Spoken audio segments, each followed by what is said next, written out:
All right, good afternoon and welcome back, everyone. Hope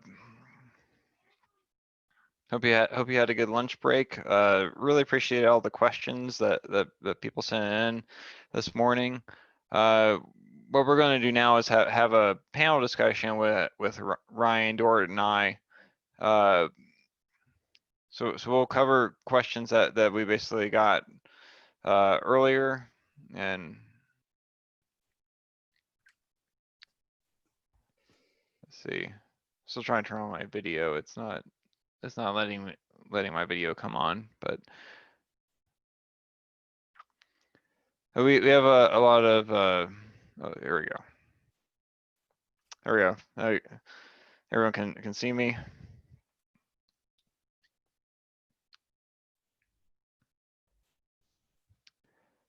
So we'll go ahead and answer some more questions, including some we didn't get a chance to answer earlier. It looks like we already have a bunch coming in. Let's see. First question, are there broad categories that you think decision trees are particularly well suited for versus other ML methods? Ryan or Dora, do either of you want to take that one?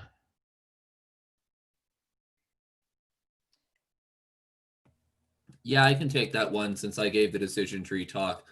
I found in a lot of my work, probably most of my work, that when you have tabular data, the decision tree ensembles like random and gradient boosted forests tend to do better than anything else that I've considered. So when I say tabular data, I mean that you have data that's that doesn't have topological structure. So you don't have spatial grids and you don't have time series. So if you have data that's just a bunch of statistics, like for each storm you have CAPE, downdraft CAPE, 0 to 6 kilometer shear, lifted index, et cetera, et cetera. When you have that sort of data rather than something that's spatially or temporally referenced, I find that random and gradient boosted forests are often the best method.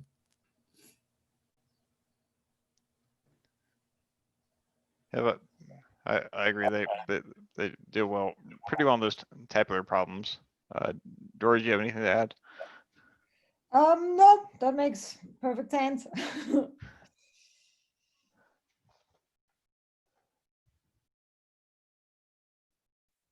Let's see. Is it plausible to consider interaction in random forest?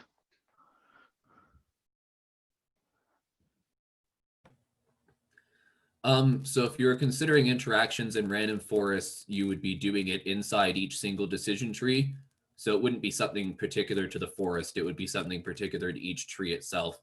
And yeah, I've heard of decision trees being trained with interaction terms, so that if you have two predictors, call them U and V, you can look at, instead of just asking questions about U or just asking questions about V, you can ask questions about both of them. And that this goes back to there was a similar question asked at the end of my talk about an hour ago. I don't know too much about those methods. I just know that they're out there and there's ways to ask more complex questions inside a decision tree.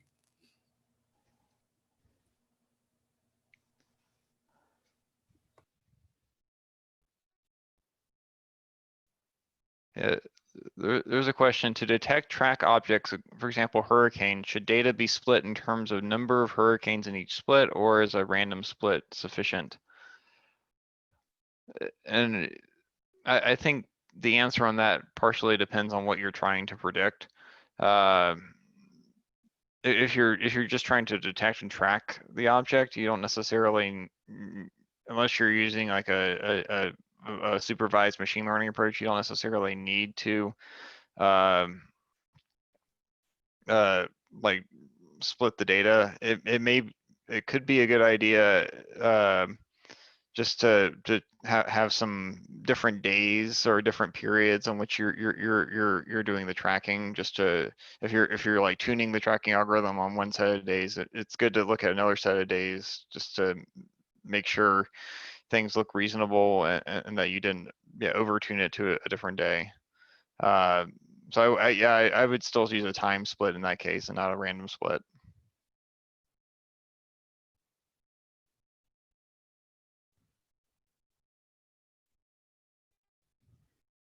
I think this might be a good question for Dorit. Could you provide some perspective on differences, similarities between bootstrapping and K-folding discussed in previous lectures? Yep. Bootstrapping is sampling with replacement. That means you might get the same sample again. I think Ryan talked about that quite a bit in his lecture, and he had that 2/3 rule so that you get 1 minus 1 over E as the number of samples that will be duplicates. Versus in folding, you don't really have any duplicates anywhere. You just separate the data. So these are a bit of different concepts here. Bootstrapping is really augmenting data to do estimation, versus folding is really used in the validation versus test data set.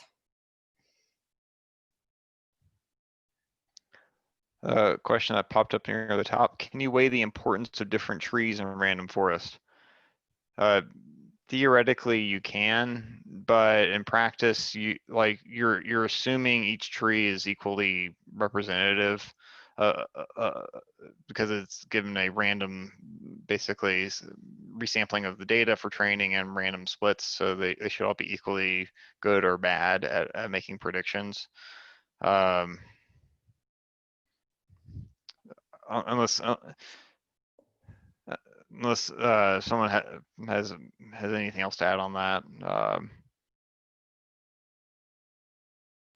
No, based on everything I've seen and done with random forest, there doesn't seem, or gradient boosted forest for that matter, there doesn't seem to be a lot of use in assigning a different weight to each tree in the forest.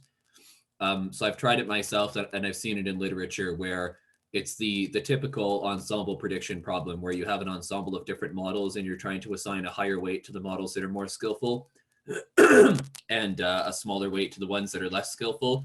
But it seems, from my experience and from the literature, that approach seems to work better when the models are all of a completely different nature.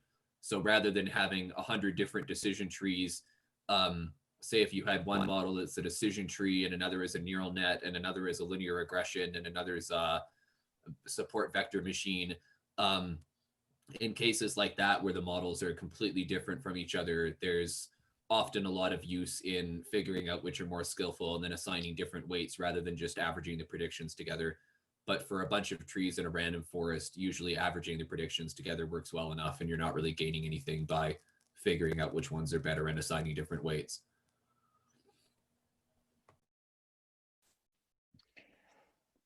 Yep. What choices are you making as a user that are not decided by the algorithm itself? Where are the sources for user error, improvement, and ambiguity?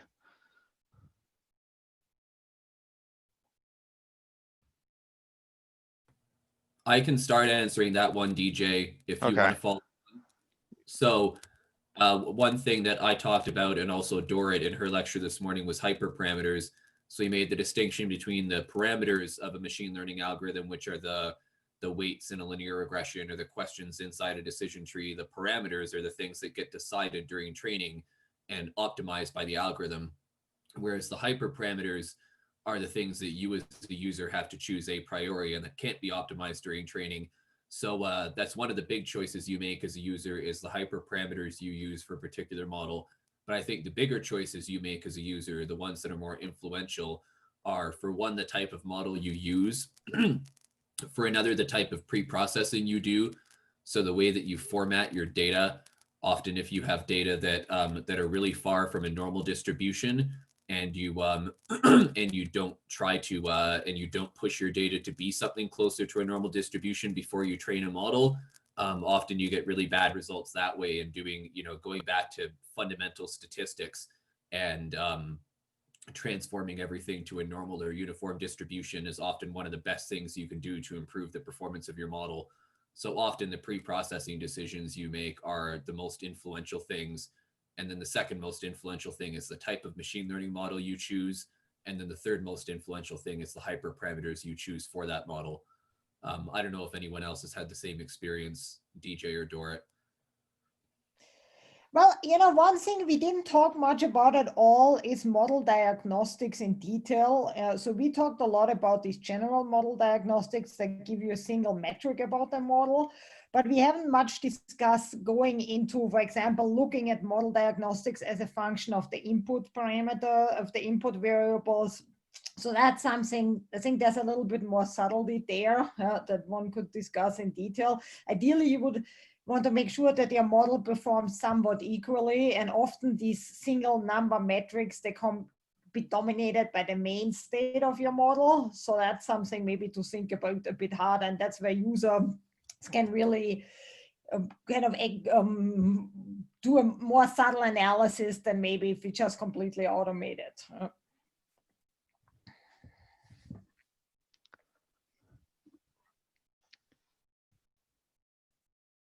Yeah, I think one question that's popping up here is, can you talk about the use of feature importance? Are there pitfalls to watch out for? One thing I should say is we're going to have 2 talks on kind of interpretation methods on Thursday. So if you stick around later in the week, you'll get to hear a lot more details about this. But there are definitely a couple of things you should worry about, especially relates to pre-processing. Like if you have a lot of correlated variables, the feature importance is for, if you're using permutation feature importance, at least for the correlated variables can often be lower for each individual variable than like if you only had one of those 2 variables in the data set. So you could artificially lower the importance by having a bunch of correlated variables for one phenomenon and then one uncorrelated variable for another phenomenon that are both equally impactful. So that's definitely something to be aware of when you're doing this. Happy for the rest of the panel to add on that.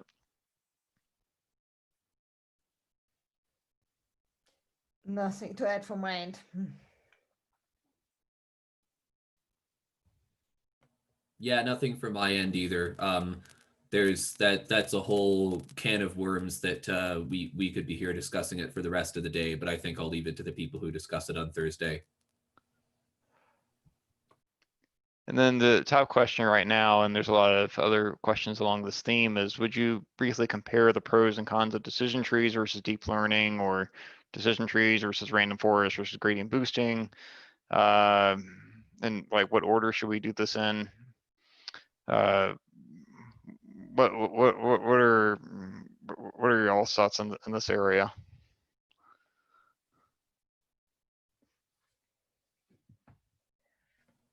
I think this goes back to an earlier question where so someone was asking when are forests the best model to use, and I said often when you have tabular data. I found that random and gradient boosted forests end up being the best model types. But when you don't have tabular data, if you have topological structure in your data, so if you've got spatial grids and time series, or you may have both, you may have spatial grids in a time series. So if you've got 2 or 3 or 4 dimensional topological data, often it's better to use deep learning because deep learning can look directly at images or grids.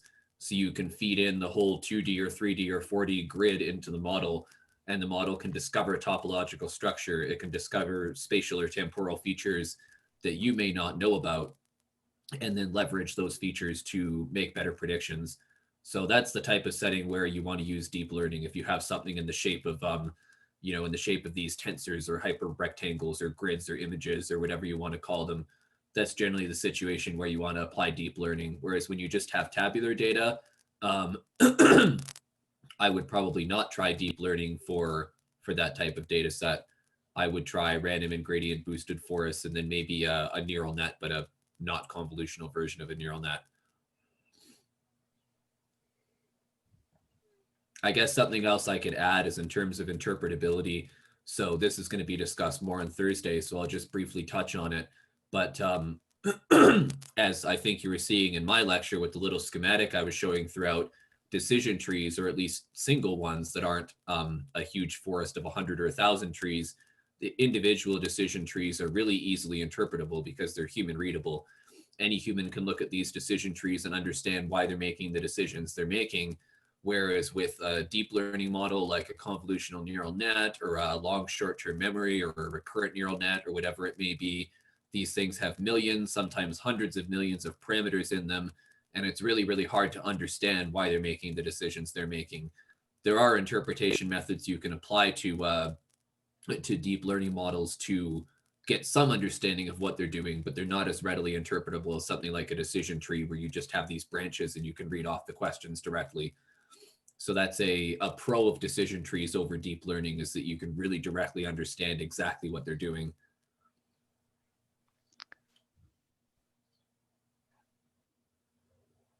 Yeah, here's one from lower in the stack. I understand the general concept of dealing with overfitting, but how can one deal with underfitting? So I can take that. So if you're underfitting, that usually means your model isn't quite complex enough. Well, and that the way you can deal with that is you see what else you can give to the model that could potentially be more predictors, a more complex form of the model. Because what you really mean by underfitting is that there's structure that we could recover, but we don't do it for some reason. So the typical things is usually including more predictors or using a more complex model structure.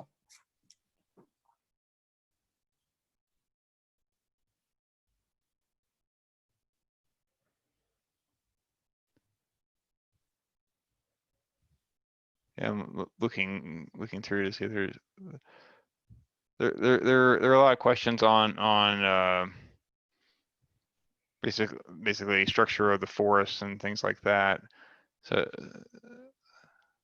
some of that I recommend people we have a recommended reading page on the summer school website that has links to some of the various resources, including the books Dorit highlighted in her talk this morning. So if you want to learn more about like kind of the more in-depth theoretical details of some of these models, I highly encourage you to check out some of those readings. Let's see.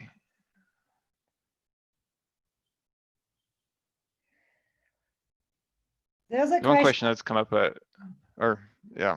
Is sampling with replacement for random forest analogous to cross-validation for any other machine learning model? I would say no, because again, sampling with replacement means we use some of the data more than once, versus in cross-validation, we strictly separate these data. So they have a different role. With sampling with replacement or bootstrapping is basically augmenting your data, versus cross-validation is to assess something or infer some parameter value.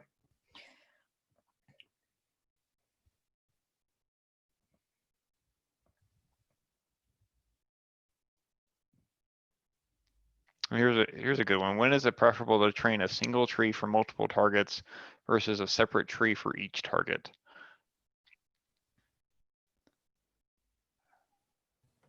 I would say. Oh, sorry. Go ahead. Yeah, I would say in my experience, training there's an approach called multitask learning where you basically have one model fit to multiple labels at the same time.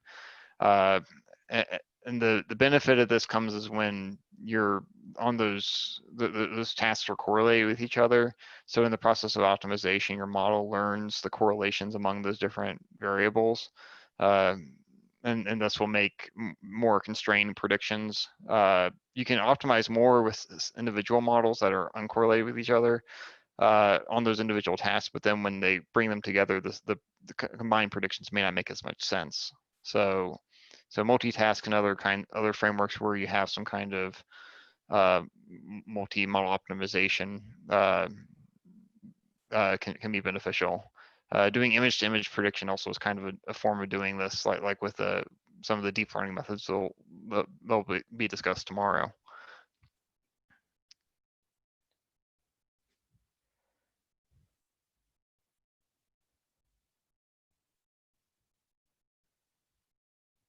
There's a question. I'm curious, why is the data being smooth? Would that simply be part of the epsilon error you're measuring? And what purpose does the smoothing accomplish? Yeah, so that's right. Yeah, so you're smoothing because you think there's a lot of noise in your data for whatever reason. The most typically you would think this is measurement error, some kind of noise that you can't do anything about. So if you're trying, for example, in that study, we were trying to find what is the best lag space in time to go back. And you can reduce the noise in the input data by basically your quest in smoothing is to bring it all down to the signal portion. You do smoothing with the idea that you get rid of the noise and transform your raw data into the signal portion of it.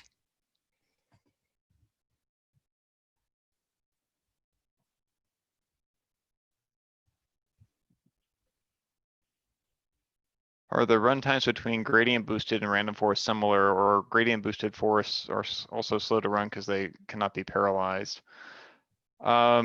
It sort of depends on if you're talking about training versus validation, or versus kind of prediction mode. Random forest can be trained in parallel, so that can speed them up, but often with random forest, you grow deeper trees. With gradient boosting, you tend to grow smaller trees. So if you mess with those parameters, you could probably get the runtimes to be somewhat similar. There's also various packages that try to optimize the training for these different kinds of models. So you'll also get some variance based off of what kind of method you're using to train to do the training.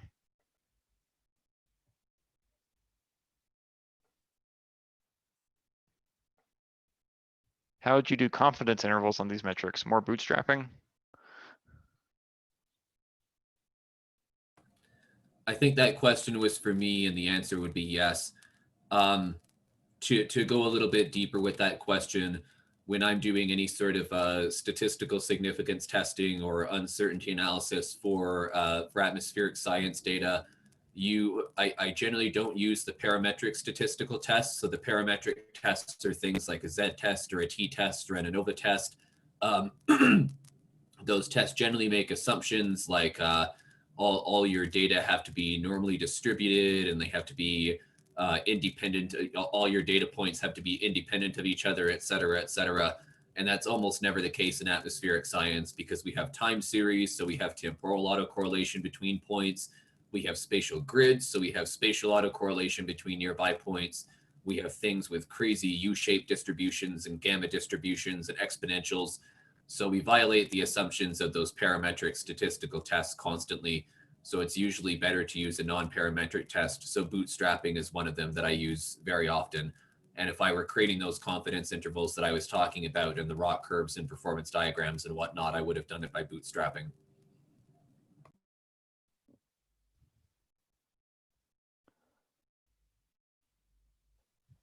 Here's a good one. How does one compare performance of ML methods with NWP models that are hard to simulate or not easy to replicate or not available freely to run? Based on my experience, it's kind of a challenging problem to compare them completely fairly because they are set up under different assumptions and different purposes and things like that. Sometimes they predict the same variable, but it may be, but the NWP model may be predicting it over a coarse grid and maybe doing a lot more averaging, so it may be systematically biased because of that. Whereas the machine learning model may be trained to observations, and so it will perform better. Kind of, it's intentionally designed to optimize on that one variable. But with NWP models, they're also predicting a whole state of the atmosphere, and often machine learning models are trained toward just a smaller subset of variables. So in some cases, it can be kind of an apples and oranges comparison. But I find they can be used together. Like you can use NWP output as input to a machine learning model, and then kind of get the best of both worlds and get a good hybrid approach. They both have their purposes and where they have their strengths and their weaknesses.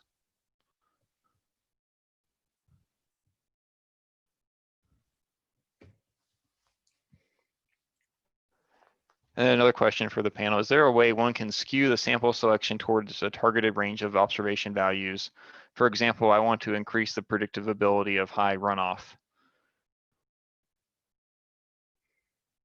Yeah, Does anyone want to? you just choose the values. You can just define which regime you care about the model. You can even weigh the model to work better in a certain area. Ideally, if you really think there's something different going on in, let's say, high runoff values, you would actually build that in the model, because otherwise you risk just ignoring the other part of the model, and you would ideally probably have some kind of a nonlinear model that accounts for different processes happening in high runoff scenarios. Another question, many ML algorithms assume independence between each sample and each feature. Most geoscience applications, though, have correlated samples and features. How to handle this?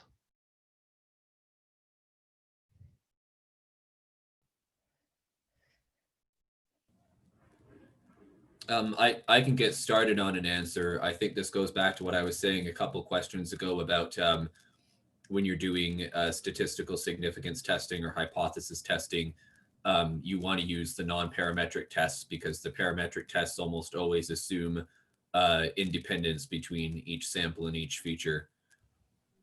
I don't know if you, DJ or Dorit, have anything more to say about that.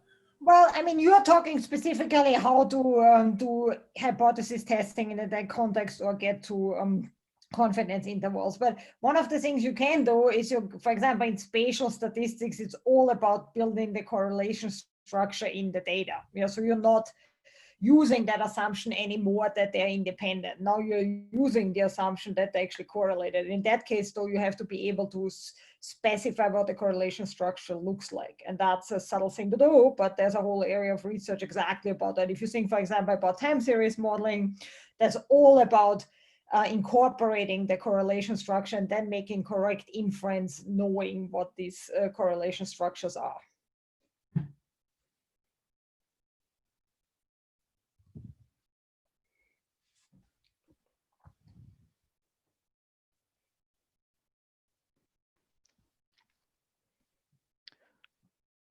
Let's see. Are there analyses to conduct a human knowledge test for things making sense?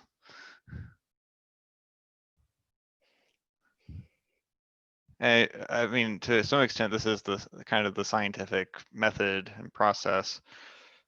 Like, as a starting point, you can like use your domain expertise and how you traditionally analyze things in that field, and then apply that same kind of routine to your machine learning data and model output.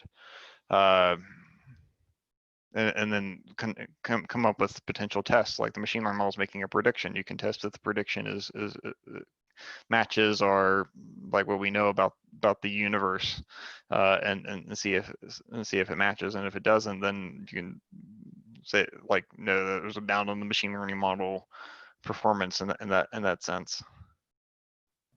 I think also that's something that'll be discussed more on Thursday in the lectures on model interpretation, but specifically in the lecture that Amy McGovern is giving, I know that she's going to talk about some statistical significance tests that look at the output of model interpretation methods and ensure that what you're getting out of a model interpretation method is statistically significant rather than being noise that's caused by the shape of the data grid or the architecture of the model or something like that. So that's as close as I can think of to like a hard statistical test for making sure that a machine learning model makes sense. Yep, since we're coming up on 2 o'clock, I'm going to take a couple quick answers on some of these high level questions. One is, could you comment a bit on the physics informed random forest? You'll hear more about physics informed models on Thursday and Friday, so look to that. And then there's also a question, in future talks, can we highlight how to make good decisions, specifically on how to choose our hyperparameters for a given ML method and the effects? We'll also hear more about that this week. On Wednesday, in particular, we're going to focus on some number of application areas in the air system sciences where we develop machine learning systems and apply them, and we'll get to hear from the people who've worked on those and how they've made some of these decisions in a scientific context.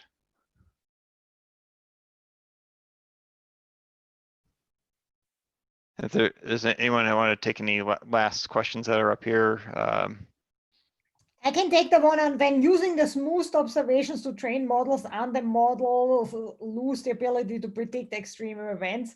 So no, because the idea is we're not smoothing the input variable. We are not smoothing the actual output variables. We are just smoothing the input variables. And in this case, we are trying to only smooth away what we think is noise. So if we are going so far that we are smoothing away the signal, then yes, but that's ideally not what we would be doing. All right, let's thank Ryan and Dorit. Thank you so much for answering questions on the panel, and thank you everyone who submitted questions to the panel today and to all the talks this morning. I'm sorry we couldn't get to all of them, but if you want to follow up with any of us, you have our contact information, so please feel free to reach out on email or Twitter, and we'll try to get back to you on that. Also, there will be more talks later this week that might answer some of these questions in a little bit more detail as well. The next step